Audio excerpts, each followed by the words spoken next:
Buonasera, da Sicilia 24 i titoli del telegiornale.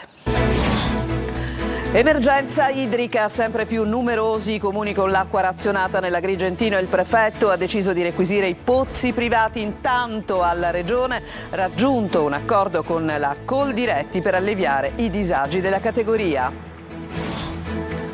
Messina non convince gli investigatori la ricostruzione della morte di Michele Lanfranchi, trovato sabato sera sul marciapiede nel quartiere Giostra. Tanti dubbi da chiarire sulla dinamica e sull'ipotetico gioco fatto con la sua pistola.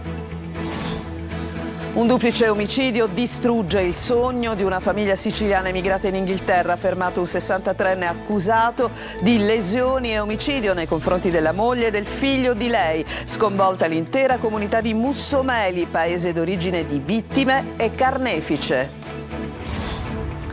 Palermo, nuovi accertamenti sull'auto e la convocazione della moglie. Sulla morte di Angelo Onorato si seguono due direzioni e si va avanti con le indagini per ricostruire il puzzle del mistero. Liste d'attesa in sanità al centro di un incontro tra Ministero alla Salute e Regioni. A Palermo intanto azzerata la coda di interventi pediatrici con l'accordo tra Ismet e Civico. Caro spiagge, in Sicilia il mare più economico d'Italia nonostante il rincaro rispetto allo scorso anno. Intanto a Catania è un coro di consensi per i servizi della spiaggia libera numero 3 alla Playa. Scarpe e stivali rossi sul pianoforte durante il concerto. Con il simbolo della lotta alla violenza sulle donne, Dolce Nera chiude il Ba Rock a Piazza Armerina. Calcio, comincia a prendere forma il nuovo Catania dopo l'ufficializzazione del DS Faggiano. La dirigenza rossazzurra stringe i tempi per l'ingaggio del nuovo allenatore toscano, sempre in pole.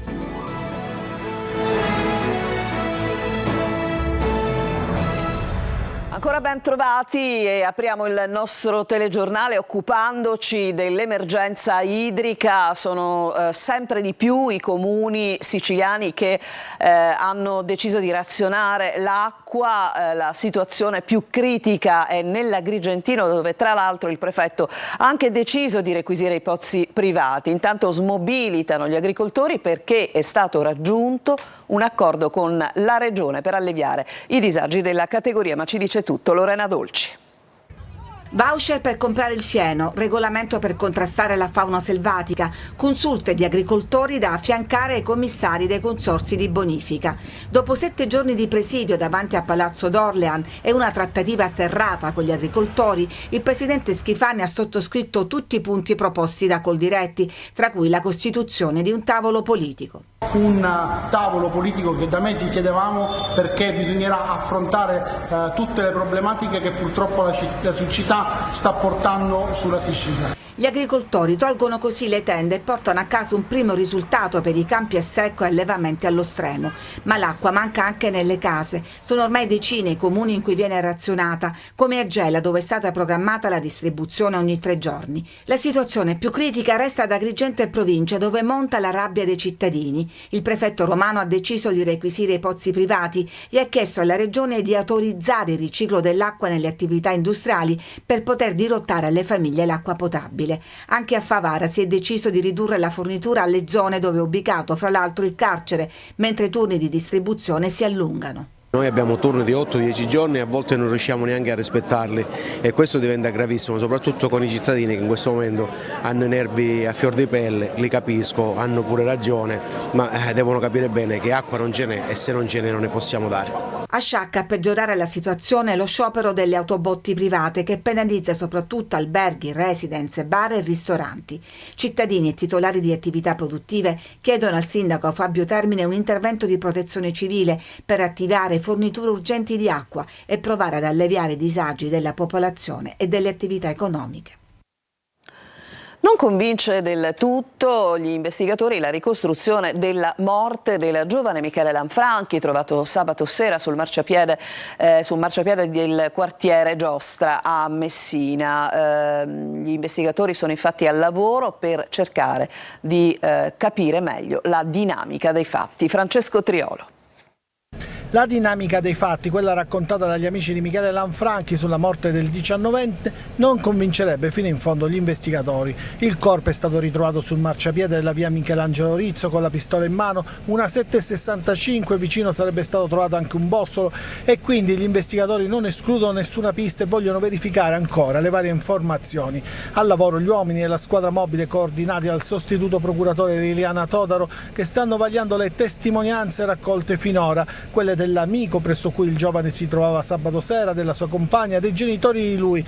Qualche elemento in più potrebbe arrivare dall'autopsia, dagli esami balistici sull'arma e da altri accertamenti. Da quanto emerso dalle testimonianze di ieri, il giovane si sarebbe trovato a casa di un amico al quale stava mostrando una pistola che si sarebbe procurato qualche giorno prima. Mentre maneggiava la pistola, all'improvviso sarebbe partito il colpo che lo ha raggiunto al collo. Il giovane, sanguinante, sarebbe stato poi portato in strada in attesa dell'ambulanza, ma quando è arrivata era ormai troppo tardi. Sembrerebbe quasi una messa in scena creata ad hoc. Per questo le persone che erano in compagnia di Lanfranchi sono state sottoposte alla prova dello STUB per capire se qualcuno abbia sparato. Erano emigrati in Inghilterra alla ricerca di un futuro migliore e invece una famiglia originaria di Mussomeli in provincia di Caltanissetta è stata letteralmente sconvolta da un duplice delitto. Lorena Dolci. Un villaggio idilliaco nella quiete dell'Essex in Inghilterra è tra queste stradine che si è consumata una tragedia dalle radici siciliane. I protagonisti sono tutti della provincia di Caltanissetta. Calogero Ricotta, 63 anni, originario di Mussomeli, ha ucciso accoltellandoli la moglie Maria Nugara, 54 anni, e il figlio della donna Giuseppe Monreale di 29. Il fatto è avvenuto il 28 maggio nella cittadina di Hagley, a meno di un'ora da Londra. Maria e il figlio, riporta la BBC, sono stati trovati morti martedì scorso nella loro abitazione di Cambridge Road, una villetta immersa nel verde. Dopo 48 ore di indagini, la polizia è arrivata a Ricotta e lo ha accusato di lesioni e duplice omicidio. Una vicina di casa ha raccontato che era una famiglia tranquilla, che non aveva molti rapporti con il quartiere e che allevavano galline e conigli, ma anche cani.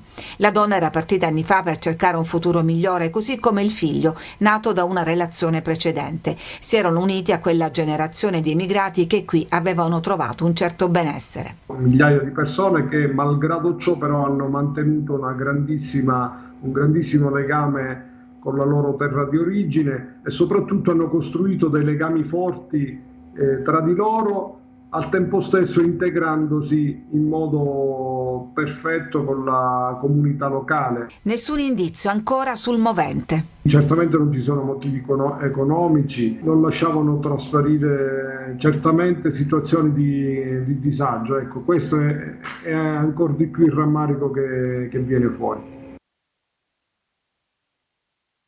Onorato a Palermo, sono ancora tanti misteri sul suo decesso, non si è ancora trovato un reale movente né per la pista dell'omicidio, nemmeno per quella che ipotizza la più accreditata del suicidio. Le indagini dunque proseguono con nuovi accertamenti che saranno eseguiti nei prossimi giorni. Marco Gullà.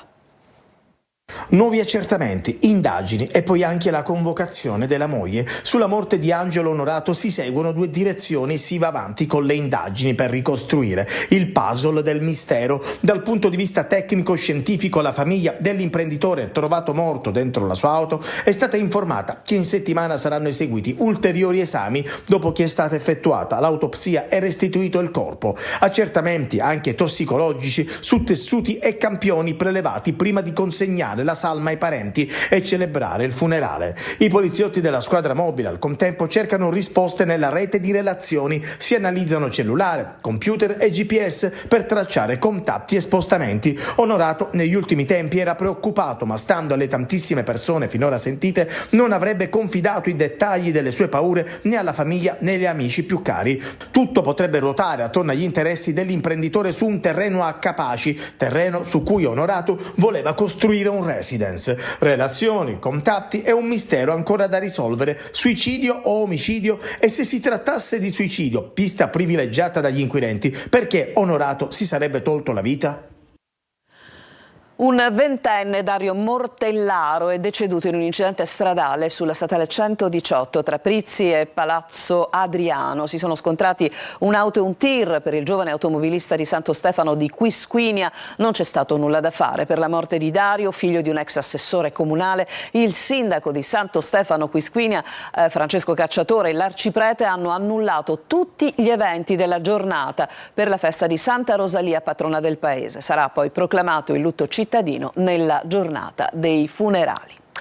Liste d'attesa in sanità, al centro oggi di un incontro fra Ministero della Salute e le Regioni nell'ottica di un decreto che sarà varato domani, ma che si preannuncia dimezzato rispetto alle intenzioni. Intanto a Palermo è stata azzerata la lunga coda di interventi pediatrici grazie a una convenzione fra l'ospedale civico e l'Ismet. Ma sentiamo Manlio Viola.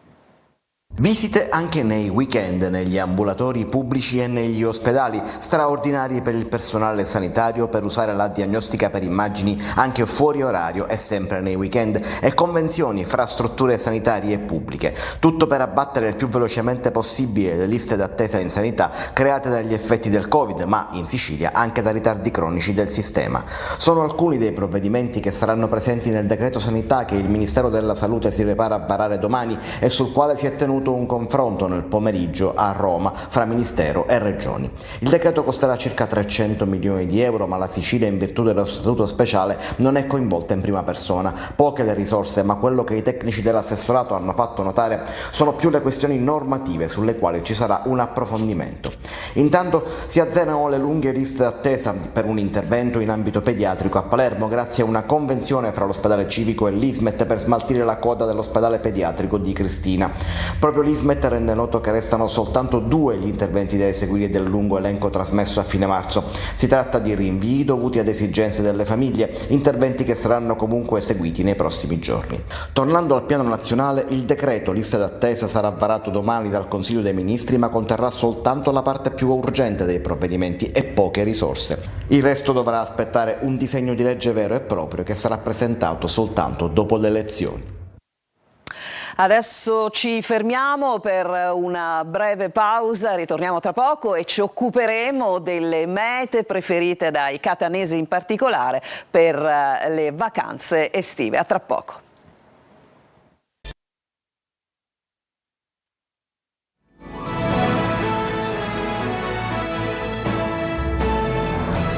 Seconda parte di Sicilia 24, andiamo alle agenzie. Il giudice per le indagini preliminari Rosario Di Gioia a Palermo ha revocato il divieto di dimora a Cefalù nei confronti dell'ex presidente dell'ARS Gianfranco Miccichè. È stata accolta infatti la richiesta dell'avvocato della difesa di Miccichè grazie a volo, dopo che il deputato nel corso dell'interrogatorio di garanzia aveva detto di voler rinunciare all'auto blu.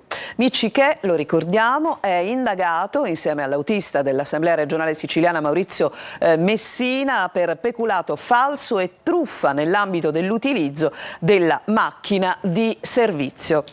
E adesso all'estate che ormai è alle porte, dunque i siciliani si preparano per andare in vacanza. Chi rimarrà nella nostra isola, chi invece volerà all'estero, lo abbiamo chiesto ai catanesi, ma anche abbiamo raccolto con Eva Spampinato le previsioni degli agenti di viaggio e il servizio. Qua vedo granita, brioche, quindi già siete in mood vacanza? Direi di sì. C'è chi ha già attivato la modalità vacanza e si gode quanto di bello e di buono la città di Catania può offrire, e chi sta pensando a prenotare il viaggio dell'estate. Penso di andare a Portocervo, sarebbe l'ideale. Però ancora non so, forse Zante. Quest'anno Catania. Vacanze in Sicilia? Assolutamente sì. Restare in Sicilia o volare all'estero? È la domanda che ricorre più spesso tra chi incrocia il calendario delle ferie con quello dei voli nazionali o internazionali, delle disponibilità in strutture alberghiere siciliane e soprattutto della disponibilità del portafogli. Qualche giorno fuori se riusciamo ad organizzare, sì. In Italia o all'estero? In Italia. Spero in Sicilia perché noi abbiamo il mare più bello in Sicilia. I siciliani cosa faranno? Soprattutto le famiglie fanno anche delle vacanze mordi e fuggi per il weekend nelle strutture qui in Sicilia, ce ne sono tante. Il target di prezzo si è un po' aumentato perché, come è aumentato tutto, aumenta anche il costo della vacanza.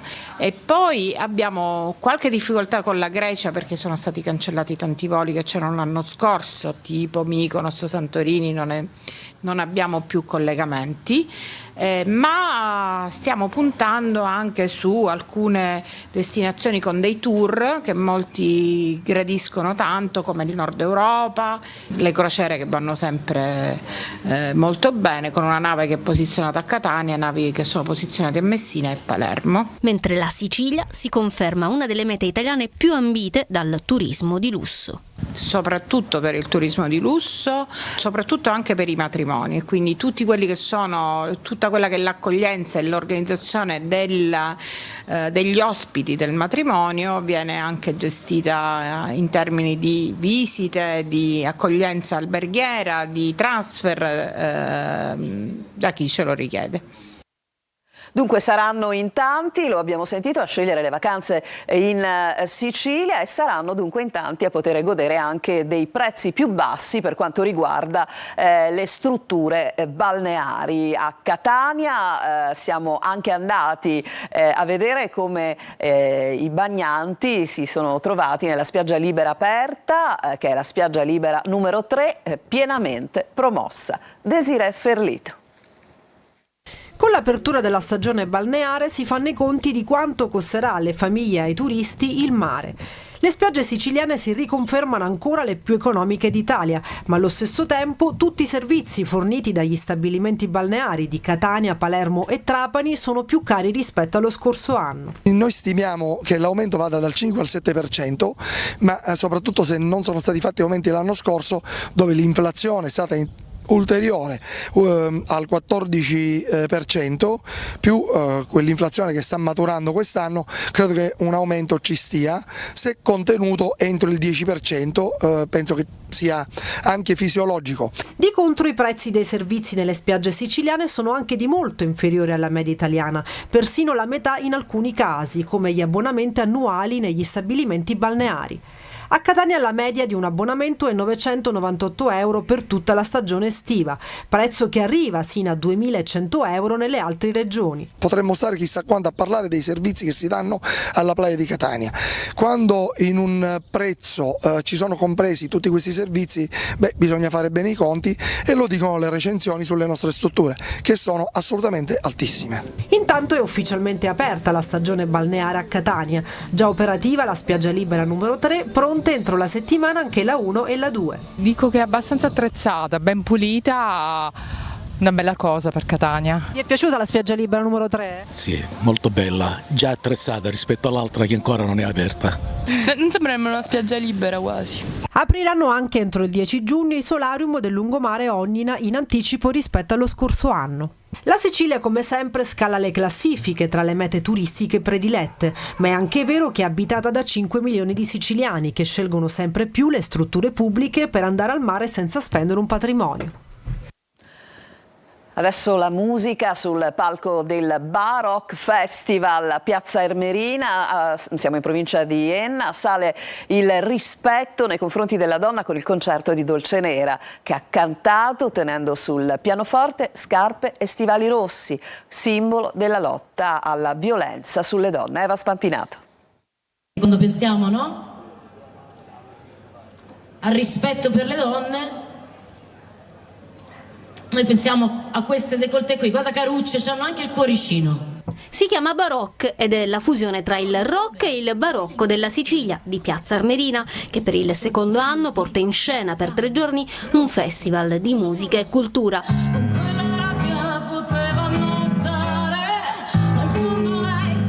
Sul palco del Baroque quest'anno è salito il rispetto della donna, che l'applauditissima Dolcenera ha declinato anche in potenza della donna nella musica. È importante veicolare messaggi di inclusione e di uguaglianza in questo momento storico, perché sono i valori che rendono l'essere umano umano. È vero, siamo tutti unici e quindi diversi, però dato per assunto che facciamo parte di un'unica anima comune universale, l'anima mundi, ecco che le diversità diventano peculiarità. Tutti possiamo fare tutto in maniera diversa, ma in sintonia. La difesa della donna è stata al centro del messaggio degli artisti che hanno animato la seconda edizione del festival, dalla Woman Orchestra ai Gemelli Diversi, i quali nel 2002 per primi raccontarono delle violenze domestiche nella loro musica.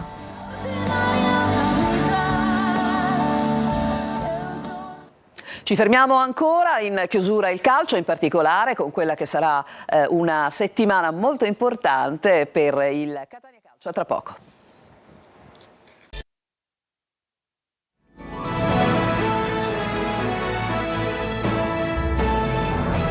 Il calcio in apertura di quest'ultima parte del telegiornale, in settimana primo atto ufficiale del Catania 2024-25 con la conferenza stampa di Faggiano, già al lavoro da giorni per il nuovo tecnico con cui valuterà la rosa a disposizione. Marco Carli.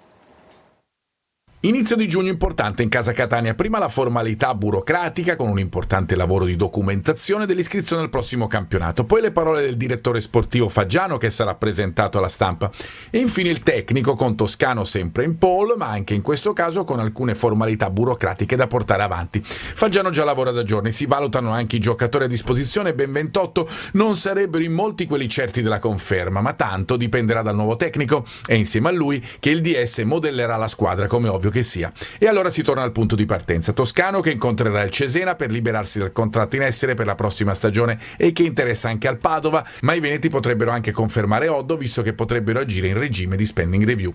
Il Catania si muove per arrivare velocemente al punto e tiene per sicurezza aperte anche strade alternative con Toscano che resta comunque l'obiettivo numero uno, quello su cui si lavora per definire tutto. Considerazioni aperte in casa rossa-azzurra anche per quanto riguarda il ruolo di direttore generale. Il Catania nella prossima stagione intanto si troverà di nuovo Avellino e Benevento, entrambe eliminate dai playoff di Serie C, la finale per la promozione in B e Vicenza-Carrarese. Insomma sarà come sempre un campionato di grande livello in cui il Catania vuole recitare da protagonista. Il lavoro per riuscire nell'intento è appena cominciato. Il Catania Beach Soccer vince la Supercoppa Italiana 5-2, il punteggio finale contro Viareggio. Ottimo avvio di stagione per la squadra etnea. Il servizio. Settima Supercoppa e 15° trofeo di una squadra che sta facendo la storia del beach italiano. Il Catania Beach Soccer mette in bacheca il primo titolo stagionale nell'augurio che sia di buon auspicio per il futuro, che vuol dire campionato, ma anche Euro Winners Cup. Con Viareggio, campione d'Italia, finisce 5-2 per i catanesi, tutta un'altra musica rispetto alla finale per il tricolore vinta dai toscani nello scorso mese di luglio. Primi 12 minuti di gioco equilibrati con le due squadre che ben si conoscono e che si rispettano. La sblocca Gabriele Gori per i padroni di casa al quarto minuto del secondo tempo, ma il Catania Beach Soccer pareggia con Josep e poi si affida alle grandi parate del suo portiere Raffaele Padiglia, decisivo in ben 3 occasioni. Il destino però è catanese, è rosso-azzurro, il piazzato di Be Martins e il colpo di testa di Catarino valgono il doppio vantaggio. Il Viareggio non demorde, si rifà sotto, ma i catanesi restano padroni della partita. Josep ruba il tempo a Genovale all'interno dell'area di rigore e fulmina il portiere. Il 5-2 finale lo realizza Giordani, abile ad intervenire dopo una respinta corta. La stagione è appena cominciata con le prime gare vinte in campionato e i presupposti sono positivi, 2 vittorie su 2. Anche l'FC Catania, l'altra squadra etnea, è partita bene con 2 successi su 3. Dal prossimo fine settimana comincia in Portogallo l'Euro Winners Cup, ennesima avventura da vivere da protagonista per il Catania Beach Soccer. Con questo servizio si chiude questa edizione di Sicilia 24, grazie per l'attenzione, a tutti buona serata.